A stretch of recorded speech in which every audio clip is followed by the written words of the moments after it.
요한복음 시즌2의 9번째 시간입니다. 오늘 읽은 본문은 흔히 세족식이라는 제목으로 많이 알려져 있습니다. 이 일을 시작으로 예수님의 긴 가르침의 말씀이 16장 끝까지 이어집니다. 학자들은 이 부분 13장부터 16장 끝까지를 고별 강화라고 말합니다. 이 단락은 앞부분인 1장부터 12장까지의 단락과 아주 큰 차이가 있습니다. 지난주에 말씀드렸듯이 내용상으로 앞부분은 표적의 책, 뒷부분은 영광의 책이라고 구별이 되죠. 그런 내용뿐만이 아닙니다. 예수께서 말씀을 전하시는 대상도 구별이 됩니다. 12장까지에서는 예수님이 소위 무리라고 하는 사람들에게 말씀을 전하셨습니다. 그런데 13장 이후의 고별 강화는 오직 제자들에게만 말씀을 전하고 계십니다. 이것이 오늘 본문을 이해하는 데 아주 중요한 기준이 됩니다. 예수님은 제자들에게만 말씀을 하시고 제자들에게만 어떤 것들을 행하여 보여주신다는 것, 이것을 염두에 두시기 바랍니다. 이제 오늘 본문의 배경과 또 주제가 모두 담겨있는 13장 1절부터 보겠습니다. 유월절 전에 예수께서 자기가 세상을 떠나 아버지께로 돌아가실 때가 이른 줄 아시고, 오늘 본문의 배경에는 유월절이라는 절기가 있습니다. 이 유월절은 예수님의 죽으심을 암시하는 거죠. 바로 이어서 세상을 떠나 아버지께로 돌아가실 때라는 이 표현도 그 죽으실 때가 다 됐다라는 것, 그 암시를 강하게 해줍니다. 결국 오늘 우리가 보게 되는 이 세족식에 대한 이야기는 예수님의 죽으심과 아주 밀접한 관련이 있다는 것도 우리가 알 수 있는 겁니다. 그리고 1절의 마지막, 자기 사람들을 사랑하시되 끝까지 사랑하신다. 바로 이 말씀에 오늘 본문의 주제가 담겨 있습니다. 자기 사람들을 일단은 예수님의 제자들이라고 본다면 이 본문의 주제는 제자들을 향한 예수님의 그 사랑이라고 말할 수 있는 거죠. 그리고 이 예수님의 제자들, 자기 사람들은 또 뒤에 보면은 예수께서 택하신 자들이라고도 되어 있습니다. 그러니까 그게 바로 우리들입니다. 이 시간 말씀을 통해 제자들을 끝까지 사랑하신 그 예수님의 방식을 깨닫고 그 제자들, 사도들의 가르침을 따라 그리스도의 제자가 된 오늘의 우리도 그 사랑을 풍성히 누리게 되시기를 바랍니다. 예수님은 유월절 전 저녁 식사 자리에서 제자들의 발을 씻어주셨습니다. 이 일은 분명 예수님의 죽으심을 목전에 둔 그 시점에서 제자들에게만 특별한 가르침을 주시는 겁니다. 그리고 그 가르침의 주제가 예수께서 제자들을 끝까지 사랑하신 일이다 라는 걸 우리는 이제 보고 시작을 합니다. 여기서 끝까지라는 게 무슨 의미일까? 어떤 목적을 다 이룰 때까지가 끝까지입니다. 예수님은 십자가에 달려 죽으심으로 자기 사람들을 구원하시는 그 목적을 다 이루셨습니다. 십자가에서 예수님이 7번의 말씀을 하셨는데 그 중에 요한복음이 말하는 게 이거예요. 다 이루었다. 끝까지 사랑하신 일이 십자가에서 죽으시는 일이었던 거죠. 그렇게 제자들의 구원을 완성할 때까지 사랑하셔서 하셨던 일이 바로 지금 제자들의 발을 씻으신 일인 겁니다. 이 본문은 또 크게 보면 두 단락으로 나눌 수 있습니다. 먼저 이 본문의 중심 사건, 제자들의 발을 씻어주신 그 일에 대해서 살펴보겠습니다. 성경에서 발을 씻는다라는 일은 종이 주인을 섬기는 이 일의 상징과도 같습니다. 구약성경 사무엘상 25장 41절을 보면 어리석은 나발이 죽은 다음에 다윗이 자신의 전령들을 그 나발의 아내였던 아비가일에게 보냅니다. 아비가일을 자기 아내로 맞이하겠다, 그런 뜻을 전한 거죠. 그때 아비가일이 다윗의 전령들에게 이렇게 말합니다. 내 주의 여종은 내 주의 전령들의 발 씻길 종입니다. 다윗과 결혼을 하는 것은 고사하고 이 전령들의 발을 씻길 정도로 낮은 비천한 사람입니다 라고 표현하는 거죠. 이처럼 성경의 용례를 따르면 누군가의 발을 씻기는 종, 이것은 종 중에서도 가장 낮은 종이 하는 일인 겁니다. 그런데 스승이신 예수께서 제자들의 발을 직접 씻어 주셨습니다. 참된 사랑은 분명 이처럼 낮은 곳에서 상대를 섬기는 그런 겸손한 사랑입니다. 그래서 많은 교회들은 교만을 버리고 겸손하게 상대를 섬기자라는 의도로 세족식이라는 행사를 하기도 합니다. 제 개인적인 경험을 좀 말씀드리자면 제가 목사가 되기 전에 서울시민교회 고등부 수련회 때 교사로서 저도 이렇게 학생들의 발을 씻어준 일이 있습니다. 그때 학생들은 쑥스러워하면서도 고마워하죠. 또 교사들은 겸손한 섬김이라는 게 이런 거구나 하면서 정말 깊이 감격을 합니다. 그리고 이거는 이제 전에 들은 이야기인데 아버지 학교 마지막 과정에서도 이 세족식을 한답니다. 남편이 아내의 발을 씻어주는 거죠. 아마 속으로 이렇게 생각할 겁니다. 여보 미안해요. 나와 사느라 고생 많았죠. 앞으로는 저도 잘할게요. 근데 이걸 입으로 표현하기는 어렵잖아요. 말로 표현하기는 힘들지만 이런 이벤트를 통해서 어쩌면 부부간의 벽이 허물어지고 서로에 대한 존중과 사랑이 다시 회복될 수도 있습니다. 그러면 예수께서 제자들의 발을 씻어주신 일이 이처럼 겸손과 존중, 사랑을 경험하는 그런 세족식이라는 행사로 다 우리에게 설명이 되는 걸까요?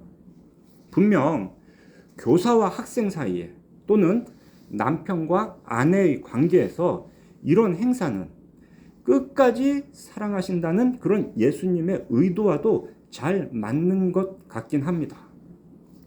낮은 곳에서 섬긴다는 것이 죄인을 위해 하늘 보좌를 버리고 이 땅에 오셔서 십자가에 달려 죽으신 그 예수님과도 연결이 됩니다. 오늘 우리가 빌립보서 2장의 말씀을 교독했었잖아요. 그 내용이 낮은 곳에 임하신 예수님의 사랑을 고백하는 거였죠. 그런데 이 세족식의 의미와 또 적용에 있어서는 그게 딱 맞아 떨어지는가? 그냥 우리가 단순히 제가 앞에서 말씀드린 대로 겸손한 사랑, 존중, 그리고 죄인을 위해 낮아지신 예수님의 모습과 비교, 이렇게만 보면 이제 세족식에 대해서는 다른 설명은 필요하지 않는 것처럼 보입니다.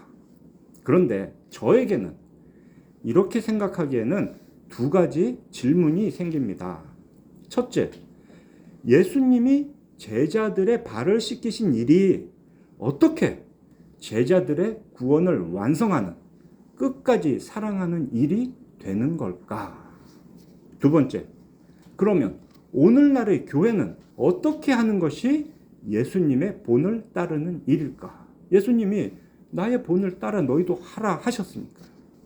우리는 성경을 통해서 이 질문의 답을 찾아야겠습니다. 그리고 그 답을 통해 우리는 이 본문의 참되고 완전한 의미를 깨달을 수가 있을 겁니다. 이 질문의 답을 찾을 힌트가 이어지는 베드로와의 대화를 통해 얻을 수 있습니다. 예수님은 식사 자리에 앉은 순서대로 아마도 한 명 한 명 발을 씻어 주셨을 겁니다. 그러다가 드디어 베드로의 순서가 된 거죠. 베드로가 예수님께 이렇게 말합니다. 6절, 주여 주께서 내 발을 씻으실 겁니까? 8절, 내 발 절대로 씻지 못하십니다. 역시 경과 바른 베드로입니다. 그리스도시며 살아계신 하나님의 아들이신 분이 종처럼 자기 발을 씻는 일을 베드로는 그냥 두고 볼 수는 없는 거였죠. 그런 베드로에게 예수님이 이렇게 말씀하십니다. 내가 너를 씻어주지 아니하면 네가 나와 상관이 없다. 방금까지는 발도 못 씻게 하던 베드로가 예수님의 이 말씀을 듣고는 아주 180도 바뀝니다. 주여, 내 발뿐 아니라 손과 머리도 씻어 주옵소서.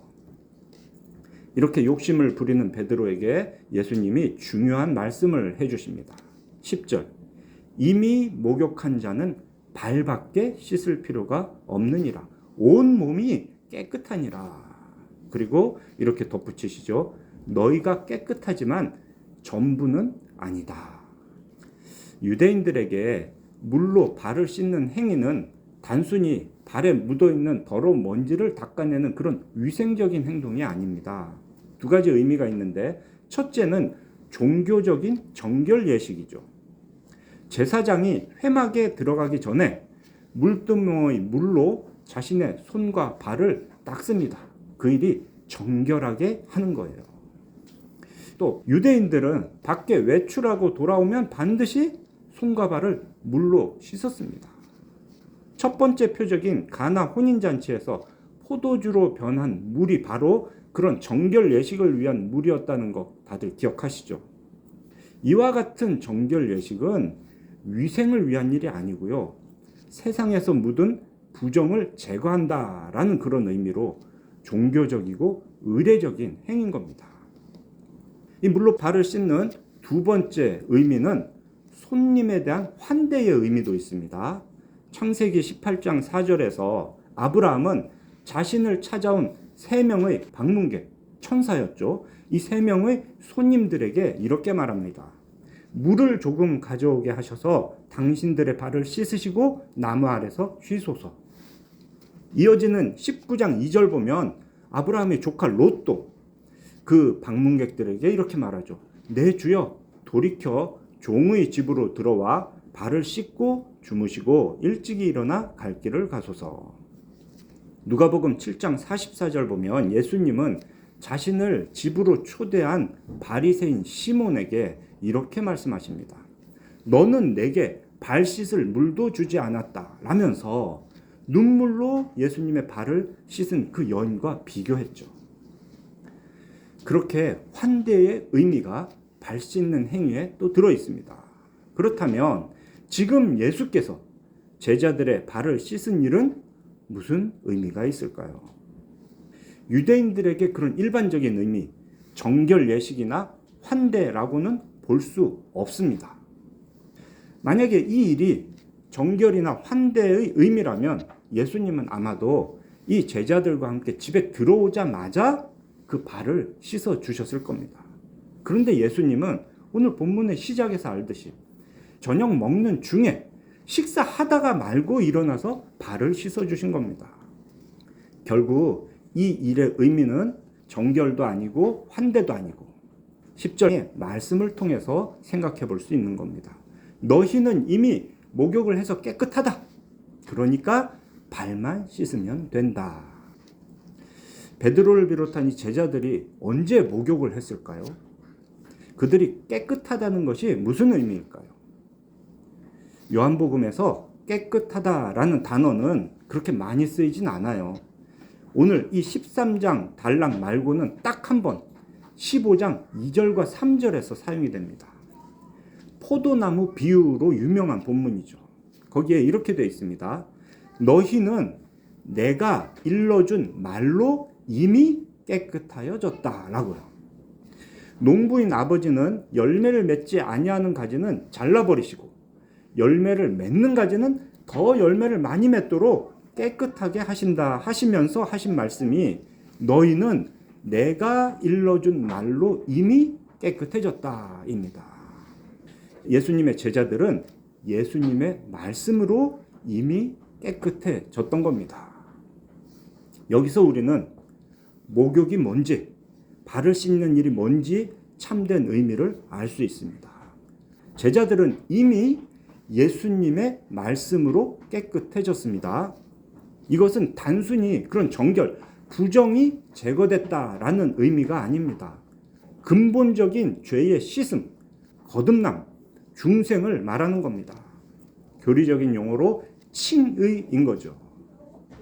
제자들은 말씀이신 예수님을 믿음으로 깨끗하게 거룩하게 되었습니다. 그런데 발은 계속 씻어야 되는 거였어요. 이것은 예수님의 말씀 앞에서 지은 죄를 날마다 깨닫고 회개하는 그 일이 지속돼야 된다라는 것을 의미합니다.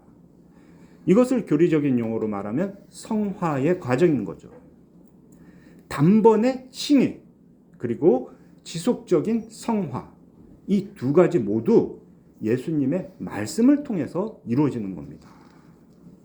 10절 마지막에 너희가 깨끗하지만 다는 아니니라 하셨죠. 12 제자 전부가 깨끗한 것은 아니라는 거예요. 어떤 한 사람의 여기는 깨끗한데 여기는 더럽다 그런 얘기가 아니고 제자가 12명이 있는데 그 중에서 안 깨끗한 사람이 있다는 겁니다. 예수님과 한 상에서 떡을 먹던 제자 중 한 명은 예수님을 배반합니다. 가롯 유다가 그렇죠. 예수님과 함께하고 예수님의 말씀을 똑같이 들었지만 가룟 유다는 깨끗해지지 못했습니다. 이것이 첫 번째 단락, 발을 씻는 사건의 내용입니다. 자, 이제 두 번째 단락을 보겠습니다. 12절 이후로 예수님은 제자들도 이 예수님의 본을 받아 서로 발을 씻어주어라 하셨습니다. 14절 내가 주와 또는 선생이 되어 너희 발을 씻었으니 너희도 서로 발을 씻어주는 것이 옳으니라. 내가 너희에게 행한 것 같이 너희도 행하게 하려 내가 본을 보인 거다 라고 말씀을 해주셨죠. 당시의 제자들은 예수님의 이 말씀을 전혀 알아듣지 못했던 것 같습니다. 앞에 7절에 예수님이 이런 말씀을 또 하셨거든요. 내가 하는 것을 네가 지금은 알지 못하나 이후에는 알 것이다. 실제로 제자들은 오순절 성령 강림 이후에 이 일의 의미를 깨닫게 되었을 겁니다. 그래서 오늘 이 요한복음을 기록한 사도 요한은 또 다른 성경 요한 1서 1장 7절에서 이렇게 말을 합니다. 그가 빛 가운데 계신 것 같이 우리도 빛 가운데 행하면 우리가 서로 사귐이 있고 그 아들 예수의 피가 우리를 모든 죄에서 깨끗하게 하실 것이요. 깨끗하게 하는 걸 얘기하고 있습니다. 바로 죽으신 예수님의 피로. 이어지는 9절도 보세요.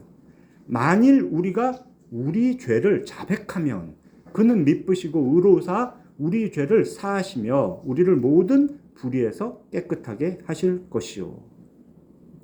예수님이 우리를 씻어주지 않으시면 우리는 예수님과 아무 관계가 없는 사람이다 했었죠.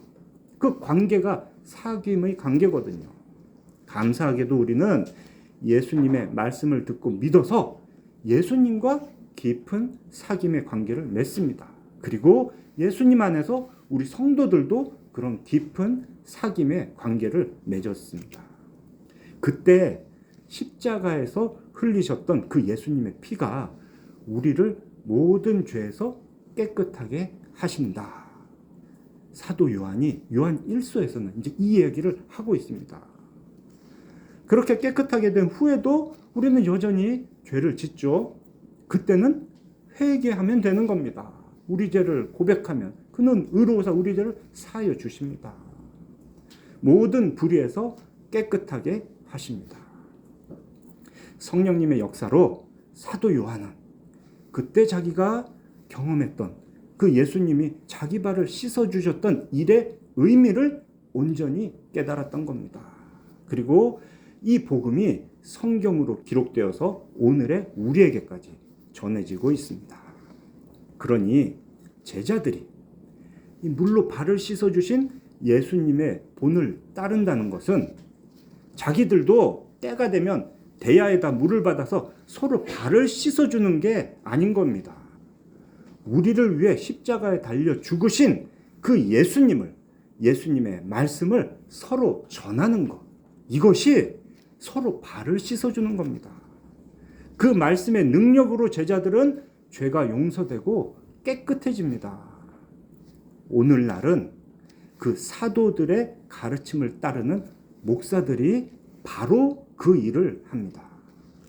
기록된 성경을 읽고 그 의미를 풀어 가르치는 것, 이것이 예수님의 본을 받아서 예수님의 사람들, 택하심 받은 사람들을 깨끗하게 하는 일인 겁니다. 먼저는 예수님의 복음을 전하여 세례를 베풀어 주죠. 그 세례가 목욕하는 겁니다. 한 번에 우리의 모든 죄를 씻는 그 칭의 과정인 거죠. 죄 씻음을 받고 거듭나는 그런 중생, 칭의를 우리는 세례를 통해서 경험합니다. 그렇게 세례를 받은 성도도 계속해서 목사의 설교를 들어야 돼요. 그 설교를 통해 예수 그리스도의 말씀을 들어야 합니다. 왜냐하면 거듭난 후에도 여전히 죄를 짓는 연약한 인생이기 때문입니다. 이 연약한 인생이 말씀 앞에서 자신의 죄를 깨닫고 회개하는 일, 그 일을 계속 반복해야 되는 겁니다. 혹시 죄를 깨닫지 못하고 회개하지 않으면 어떻게 할까? 그때 교회는, 특히 당회는 그런 성도를 권징합니다. 권징은 잘못한 사람을 벌주고 잘라내기 위한 일이 아닙니다.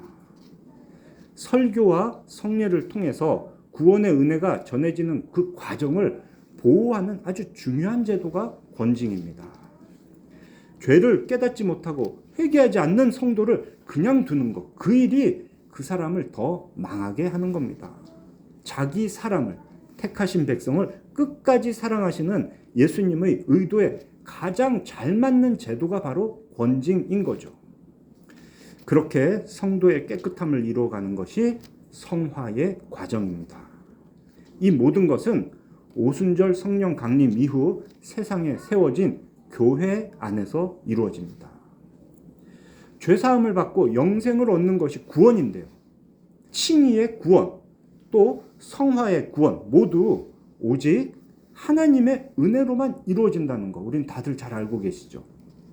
죄인을 구원하는 바로 그 하나님의 은혜는 주일의 공예배에서 이루어지는 설교, 성례, 기도를 통해 성도들에게 전달이 됩니다. 그리고 이 일을 제대로 수행하는 교회가 참된 교회다라는 말을 듣는 거예요. 이 세상에 있는 교회들 중에 참된 교회가 있다? 그 말은 어딘가에는 거짓 교회도 있다는 의미입니다. 그리고 참된 교회를 구별하는 지표로 우리 선배 개혁자들은 세 가지를 정했습니다. 첫째, 말씀이 바르게 선포되는가. 둘째, 성례가 올바로 집행되는가. 셋째, 권징이 적절하게 시행이 되는가. 그리고 이 일들을 통해 성도들을 섬기도록 주께서 직접 세우신 직분이 바로 목사입니다. 그래서 목사는 말씀의 봉사자라고 부릅니다.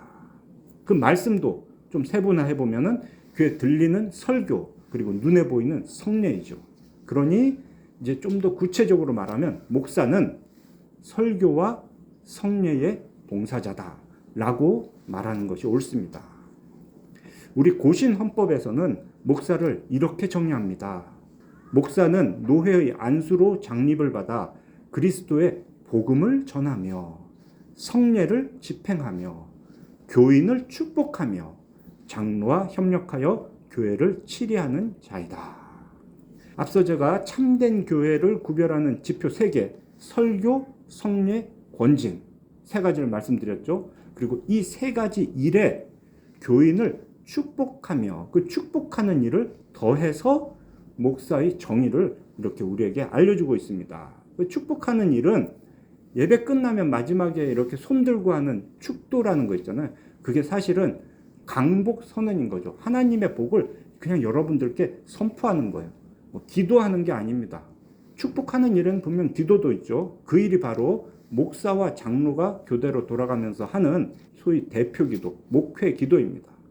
이 기도를 통해서 그리고 마지막에 하는 강복 선언을 통해서 목사는 하나님의 복을 또 성도들에게 이렇게 선포하기도 합니다. 그게 교인을 축복하는 일이죠. 그 축복하는 일 더하기 설교, 성례, 권징, 바로 이 일을 수행하는 사람이 목사라는 겁니다. 신약 성경에는 목사라는 단어가 딱 한 번 나옵니다. 에베소서 4장 11절. 이런 말씀이에요. 어떤 사람은 사도로, 어떤 사람은 선지자로, 어떤 사람은 복음 전하는 자로, 어떤 사람은 목사와 교사로 삼으셨다. 교회를 위해서 세우신 직분이 이런 직분들이 있다는 겁니다. 그런데 이 중에서 앞에 3개, 사도, 선지자, 복음 전하는 자, 이런 사람은 지금은 교회에 없습니다. 교회가 처음 세워질 때만 있었던 그런 직분입니다. 초대교회 이후로는 존재하지 않는 직분이기 때문에 우리는 이 직분을 창설직이라고 말합니다. 교회가 처음 생길 때만 있던 사람들, 사도, 선지자, 복음 전하는 자. 복음 전하는 자는 지금도 다 있지 않나? 이때 성경에서 말하는 복음 전하는 자는 누가 이런 사람들처럼 사도는 아닌데 복음서를 기록하고 성경을 기록한 그런 사람들을 복음 전하는 자라고 한 겁니다. 그와 달리 교회가 존재하는 동안에는 항상 있어야 되는 직분이 있는 거예요. 그걸 항존직이라고 하는데 그 직분이 바로 목사와 교사라고 표현된 직분입니다. 이때 목사와 교사라는 표현은 그 의미가 교사인 목사라는 겁니다. 하나님은 성경 말씀을 가르치는 교사로 목사를 세우신 거예요. 그리고 그 목사를 통해 성도를 온전하게 하고 봉사의 일을 하며 그리스도의 몸인 교회를 세우게 하셨습니다. 자, 이제 오늘 본문 마지막인 20절을 봅시다. 내가 진실로 진실로 너희에게 이르노니. 이 얘기 중요한 얘기인 거죠. 내가 보낸 자를 영접하는 자는 나를 영접하는 것이요 나를 영접하는 자는 나를 보내신 이를 영접하는 것이니라. 예수님을 영접하는 것은 예수님을 보내신 하나님을 영접하는 겁니다. 이런 말씀은 아마 다들 그렇게 하죠. 예수님 영접합니다. 이렇게 받아들일 겁니다. 그런데 여기서 중요한 말씀은 그 앞에 이야기예요. 예수께서 교회에 보내신 목사를 영접하는 것이 예수님을 영접하는 것이다. 우리말로 영접한다라는 단어는 손님을 맞아서 대접한다라는 의미죠. 이 접이라는 게 접대, 대접한다라는 겁니다. 자, 그런데 여기서 우리말로 영접한다라고 번역된 원어의 의미는 대접한다는 의미는 없어요. 그냥 기쁘게 받아들인다는 거예요. 영자의 의미만 있는 거예요. 받아들인다, 수용한다. 그 단어를 우리 성경에서는 영접한다라고 번역을 한 거죠. 영접한다, 기쁘게 받아들인다. 예수님을 영접한다 라고 할 때는 이런 의미인 겁니다. 예수님의 말씀을 잘 들어서 깨닫고 기쁘게 받아들인다. 그 말씀에 동의하고 그 말씀을 의지한다라는 겁니다. 이렇게 보면 우리를 구원에 이르게 하는 그 믿음의 정의와 똑같죠. 믿음은 하나님에 대해서 알고 그 지식에 동의하고 그 하나님을 의지하는 것이라고 했으니까요. 자, 원어는 대접한다는 의미가 없는데 이걸 우리말로 번역할 때 영접한다라고 하다 보니까 이제 우리 생각에서는 좋은 것으로 그분을 대접하는 것까지 연결이 됩니다. 근데 이건 오해입니다. 목사를 영접한다는 것은 목사가 전하는 예수 그리스도의 복음을 잘 듣고 깨달아서 그 말씀에 동의하고 그 말씀의 대상인 하나님을 의지하는 것입니다. 말씀을 들어 삼위 하나님을 잘 믿는 것, 이것이 목사를 영접하는 것입니다. 그리고 이것이 그 목사를 우리에게 보내신 예수 그리스도를 영접하는 것입니다. 종은 주인보다 크지 못합니다. 보세요. 예수님이 말씀으로 제자들을 섬겼습니다. 그 본을 이어 목사는 말씀으로 성도들을 섬깁니다. 목사가 말씀을 섬기는 종이면 성도는 말씀을 받는 주인입니다. 설교와 성례를 통해 성도는 그런 식으로 목사의 섬김을 받습니다. 말씀의 봉사를 받는 거예요. 성도가 위고 목사가 아래입니다. 또한 보냄을 받은 자가 보낸 자보다 크지 못하다 하셨습니다. 목사의 설교를 통해 이루어지는 모든 열매들, 모든 영광은 목사의 것이 아닌 겁니다. 목사를 보내신 분, 예수 그리스도께 돌릴 일들인 겁니다. 사랑하는 우리 필그림교회 성도 여러분, 예수께서 제자들의 발을 씻어주신 일은 단순히 그냥 모든 일에 낮은 자세로 섬기라는 교훈을 주는 것이 아닙니다. 또 세족식을 마치 성찬식처럼 그냥 그 형태 그대로 하라는 얘기도 아니었던 겁니다. 성찬식은 우리가 떼어 먹는 떡, 마시는 잔내 그 행위 자체에 하나님의 은혜가 임하게 됩니다. 그것이 눈에 보이는 말씀이에요. 그런데 이 세족식을 따라 한다고 우리가 교회에서 물을 받아놓고 누군가의 발을 씻는 이 행위를 하면 안 되는 겁니다. 죄를 씻는 은혜의 방편인 하나님의 말씀으로 성도를 섬겨라. 이걸 우리에게 보여주시는 말씀이 오늘의 본문입니다. 사도의 가르침을 따라 세워진 목사가 계시의 완성인 성경을 성도들에게 가르쳐 지키게 하는 것. 세례와 성찬이라는 이 성례를 바르게 집행하는 것.